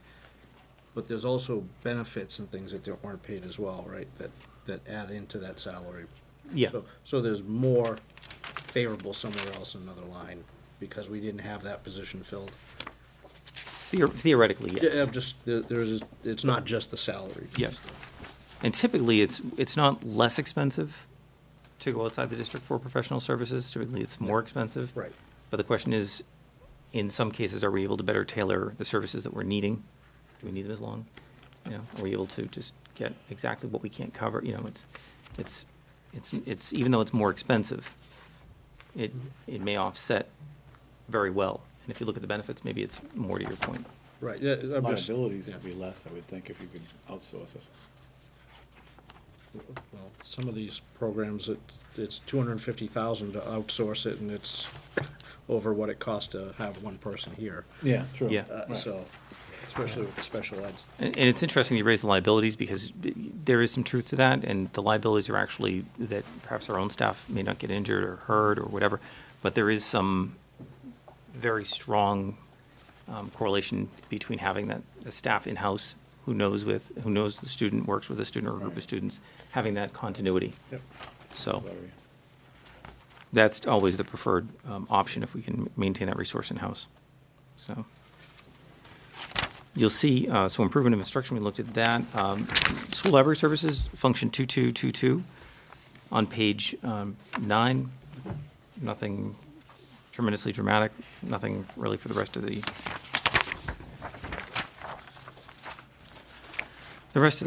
cycle. I'll go down. We were, when we look at the 2300, which is typically the school board and related expenditure district lines, you'll see that overall we're favorable in some, unfavorable in some. We had $12,000 for audit, for example, that we were favorable on. Legal is a bit higher than had been anticipated. And these numbers really aren't truly reflective. When this board had asked, I believe last year, to look at and have all the categories reflect the voted category, that's what you're looking at. So in some cases, for example, with legal, the board may have found money somewhere else to move into that line, so it didn't really represent a true overage. The money may have been moved into that account. So when we see stuff like, well, we didn't have a teacher, but we went into another function to get professional services, that may have been handled through a board transfer or through a transfer otherwise authorized. We're not seeing it here. We're just looking at the voted numbers. Other school board services, you'll see that function net, we're still favorable overall, 32,000. SEU budget came right on what we expected. Special area. The BudCom's budget really ought to be as expected. Never know.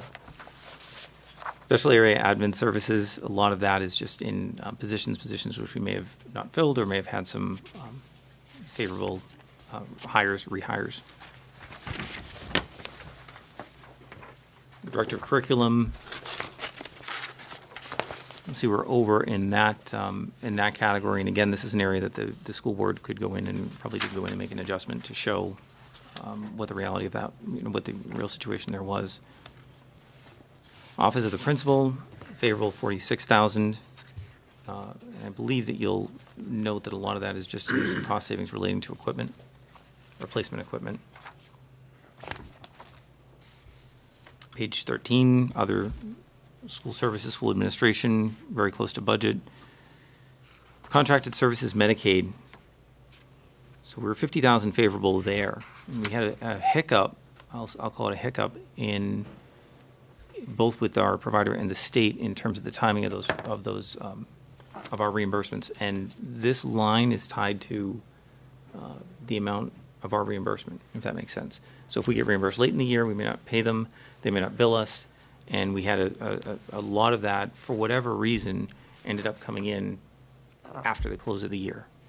So we'll get billed for it this year, in the current year. So it's an anomaly, I wanted to point it out. It's an oddball, it's a small line, right, with a huge variance, so. Supervisor of plant, again, this is really a roll forward in some cases from previous year default budget, so it's not really an exact, and that may get picked up elsewhere. If you look at building operating services, our greatest opportunities there, cost savings were, compared to budget, were in electricity, fuel oil, natural gas, all of which this committee addressed late last year and reduced those numbers into the fiscal year 1920 budget, I believe. In some cases, we've gone up to reflect what we think that they may be, but they were reduced from where they were in the previous year's budget. So if you look at where we are, and this is a prime example because I think we looked at it last year.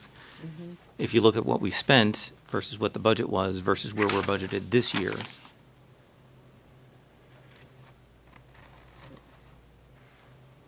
good analysis to how that's performing.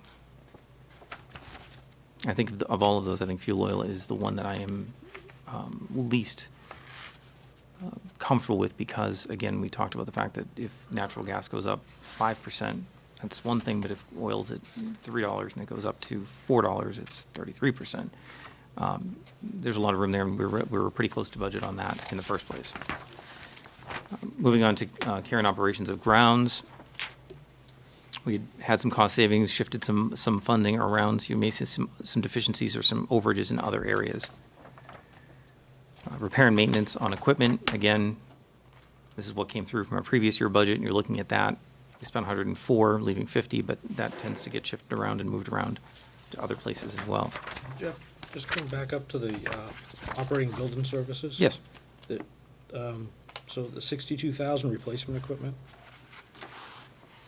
So replacement equipment was voted, was it 18, 19, 73, and then 19, 20, but, so the 18, 19 was underspent by 62,000? Is that?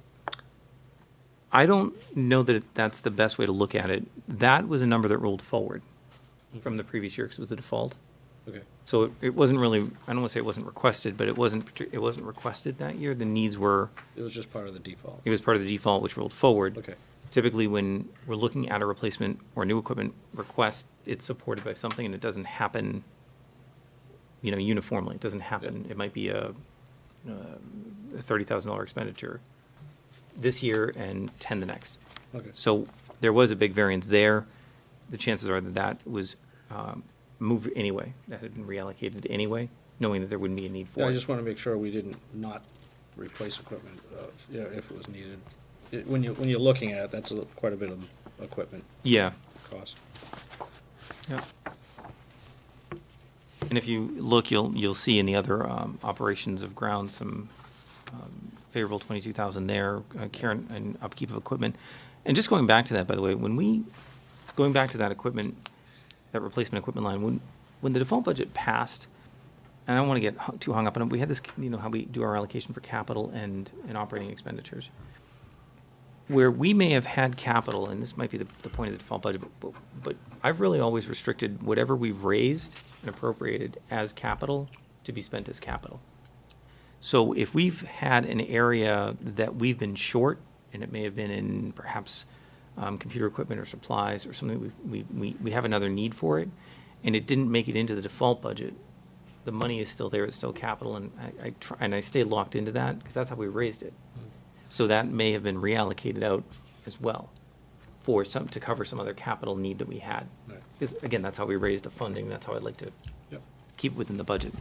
So any transfers that were made, I keep an eye on, was this something we budgeted and raised as capital? And if so, then any transfers that would occur with that would be limited to capital-related accounts, either an equipment account or our sites and improvements account, something like that, to keep it consistent to what we saw earlier, to make sure that the money that we're spending and raising is in line with expectations.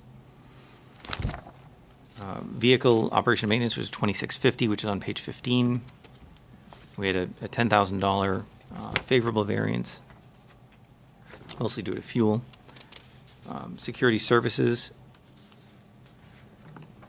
you'll see in that line, 2660, $16,000 favorable, but it's all over the place. By way of example, John, 17,000 was spent here on new equipment, which may have been transferred from the replacement equipment. Right. So it was purchased, things were purchased. Student transportation, we were, program transportation, if you look at them all as they are, what was voted and where we ended up, obviously we were coming from that default. So it's what was rolled forward into that account. The board did make subsequent transfers. So at the end of the day, it may have actually showed as a favorable variance based on the board transfers. Vocational transportation, very close on that. Athletic transportation had an overage. Field trip transportation, slight overage. Music transportation, favorable as well. So computer services, you'll see that we had 2,000 in replacement equipment and 20,000 spent. That's another example where money would have been moved from that maintenance down to cover that equipment. So when you get into the group insurance and the insurance lines, you'll see what the budget was, which was about $9,429,000 as it was. As was permitted in that budget cycle, $9,177,000 was what was spent. We're at $10,240,000 for the current year. Now, some of that, to your point, if we're not having someone in-house and we have to outsource, we save some money there. If we have a position that we may not have hired for a good portion of the year, which happened in a number of cases, every 2 positions is the equivalent of one policy in a half-year scenario.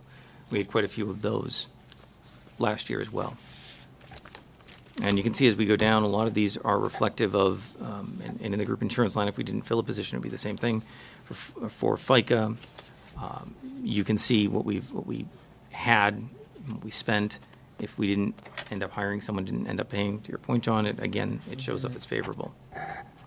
So overall, $1.231 million in that line is favorable. Okay, so let's talk about that for a second. Because you were concerned when I spoke earlier about $500,000, what Peter set up. You're 1.2 million favorable on insurance. Correct, but you're not, when the number that you pulled, that 68 million, I'm just off expense, I'm just saying, yeah. is based on the 9. I'm basing it on a projection. So someone gave the school board a projection of all those things and said, all these insurances was 18.6. They had all 18.6. Okay, yep. And then it came in at $1.2 million less. That's all I'm saying. So when But you're- the concern of, well, what if, that's what happened this year. That's I just wanted to point that out, that this is, I understand it's a moving target, but this exact year, there was $1.2 million less. That's and I know you've got overages and underages, but, of the close to $4 million, there's $1.2 million right there. Okay, yeah. That's all I'm saying. So, okay, But that's $1.2 million essentially 2 years ago. right, last year, I mean, Yeah, it was last year, and we're looking at. compared to budget. We're looking out to the year after this. Can we look Brian's at it? putting up patterns, yeah. Say, thank you, thank you. One data point does not a pattern make. It's a start.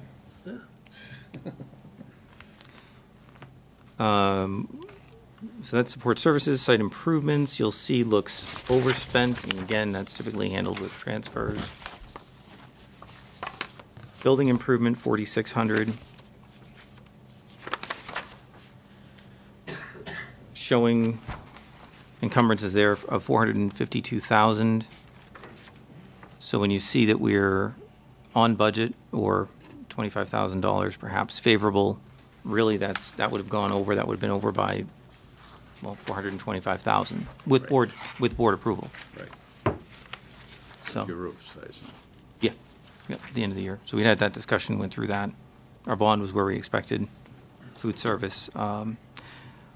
You know, when we look at these lines and you're seeing, this was an anomaly. I just think that line was under budgeted in the default, the 1,275,000. I believe that was corrected in the school board transfers, but typically those fund transfers are offset by revenue, so there's even the expenses there, we bring in revenue to offset and to take care of that. Typically no tax impact. Federal projects, the same thing, they were just really low. You can see that the 17-18 voted budget was 1,625,000, and normally that 1,625,000 is what would roll forward. If we don't spend it, we're not getting the money. There's no real liability to the district either way. In that case, it was an anomaly, I think, in the way that default budget ended up. So, PAC programs, you'll see 60,000, favorable 16,000, almost 17,000. So really, I think that the benefits line is one that we did end up favorable, and there are a number of drivers behind that. But aside from that, there's a lot of this being spread out.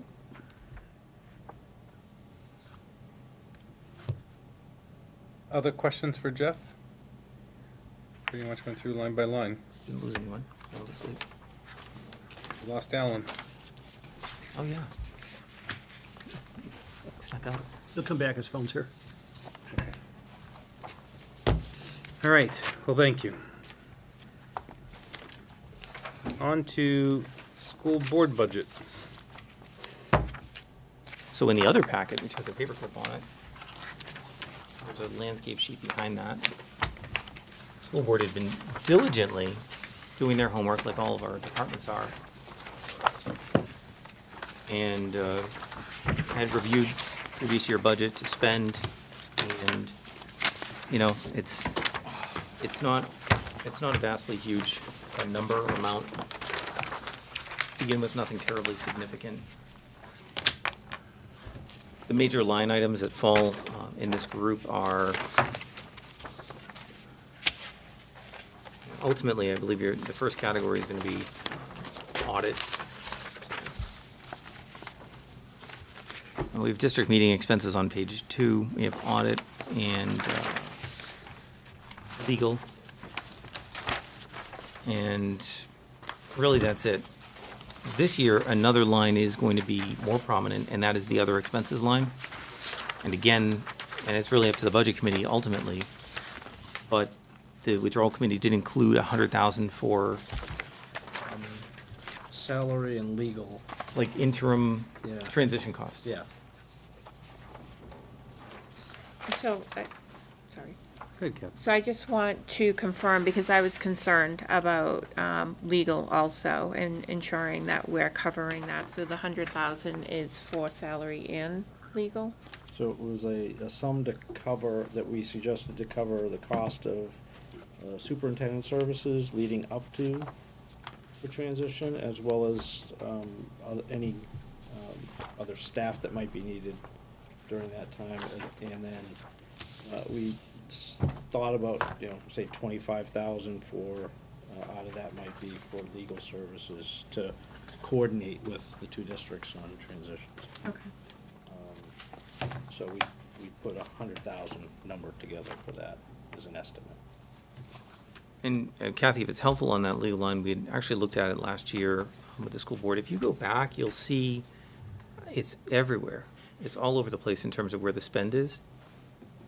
So if you look at the 16-17 spend, you'll see 191, you'll see 55, in 17-18, 133, and 19. And stuff comes up you don't always anticipate, but typically, I think the things to correlate this to, if there's anything to correlate it to, is there a labor agreement coming up, right? Is there anything you know of that's going to be creating or generating liability for the year? I thought that this year, the year we just ended, I thought would be more along the lines of 140,000, just based on the different events that were foreseeable, and then you include some that are unforeseeable. So to the point of, is the 90 adequate? I guess if SAU withdrawal caused legal expenses to be incurred, further legal expenses to be incurred, I guess there is some in that 100,000 that could be dipped into for it, but I don't know that that was its purpose. We did call out Legal. for legal. Yeah. So what percentage did they have on that? Was it like 25,000 for legal? Do you remember? Yeah, it was roughly 25. Yeah. So that legal line would essentially go from 90 to 115 theoretically if there were if that passed and there were costs incurred in that withdrawal. Yeah. There's coverage. Yeah. Yeah. The 100,000 that is included on that last page is identified as the contingency cost withdrawal from SAU.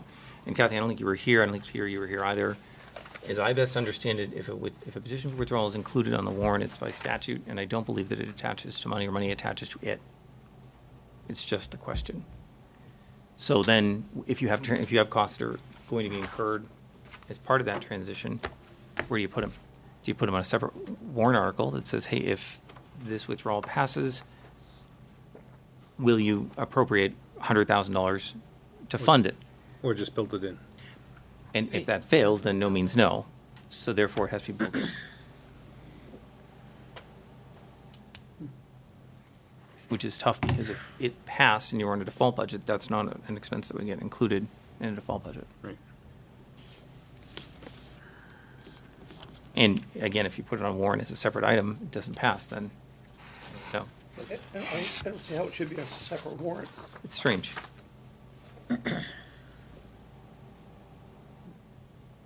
But if you do a separate warrant and it's voted down, then you can't spend any. Yeah, you build it in, Yep. Essentially kills it. Comes back as surplus if you don't need it. Okay. That's the school board budget. Okay. I just wanted to mention one thing, not that it's a huge issue, but it's miscalculated. The 2018-19 voted to expended column is backwards. So whatever you see as a positive should be an over expenditure. On the expenditure, on the school board expenses? On the school board budget. Yep. The 2018-19 voted Yep, to expended. yep. So Oh, I see you what look you're at the saying, yep. first line, I see what you're saying. we allocated 9,200, spent 97. You have a positive 500 for that line, it's negative. Yep, I can update that. Thank you for spotting that.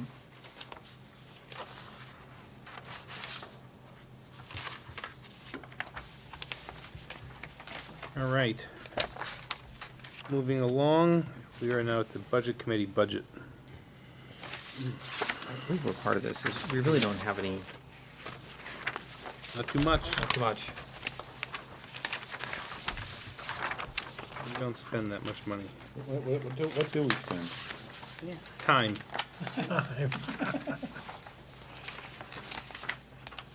Really, we have expenses associated with having the meeting, clerk, secretary, and Sure, yes. everything else is, Training, if you want to go to a budget committee Sure. seminar. that was, I think that's the only other one out there, isn't it? Mm-hmm. Yeah. Kathy, if you find anything good coming up, let us know. Is it Sandell that had one? Yes. Yeah, and it was like $50, and I said each. I was like, no, $50 for like the lot. Like everyone, That's a good deal. I know. Yep. All right. Before I jump to number 10, do you have your hand up? Yes, I have a quick question for Brian. I was just going, for the school board agendas, there's for October 3rd, Budget Committee invitation to meeting. Is that to review, is that to listen to the school board discuss the budget and their approach to it, so we... I'm sorry, what's the I agenda? know, I'm sorry, I'm catching you off guard. Yeah. I'm looking at your school board packet, and in the packet, there are upcoming regular meeting agendas. And for next Thursday, you have on there, budget first draft, and then down the bottom, it's, budget committee invitation to meeting to review, surplus and board directive on budgeting and school board goal. Are you, at that meeting, are you inviting us to a later meeting, I gotta or? tell you, I honestly Okay. I don't know that answer. Okay. I just thought it would be interesting, if you're going to go through the budget and kind of come up with your number in more detail as a school board, it would be. And, We'll find out. I haven't even looked at that agenda, so you're one step ahead of me, so. oh, is this not, I thought this was, I'm sorry. No, this was from September 19th. This was the September 19th packet. Old news. Old news? It's from the last school board meeting, and the next school board meeting, it says Budget Committee invitation to meeting to review surplus board directive on budgeting. I was just curious. I'm surprised if that's the case, you would think that would the They would have budget reached out. committee would have. Got an invite. Would invite. I'm just curious if that was discussed, because wasn't understanding it when I was going through the packet. So I you don't guys re- didn't talk about I it? don't recall at our last remember meeting. seeing that on I don't recall that. It's listed under the upcoming regular meeting agendas, and then it's the information is provided for informational purposes only. This is that, it's not like the official agenda.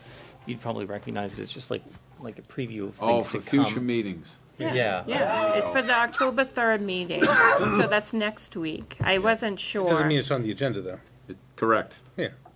Okay, I'm It's a sorry. wish list.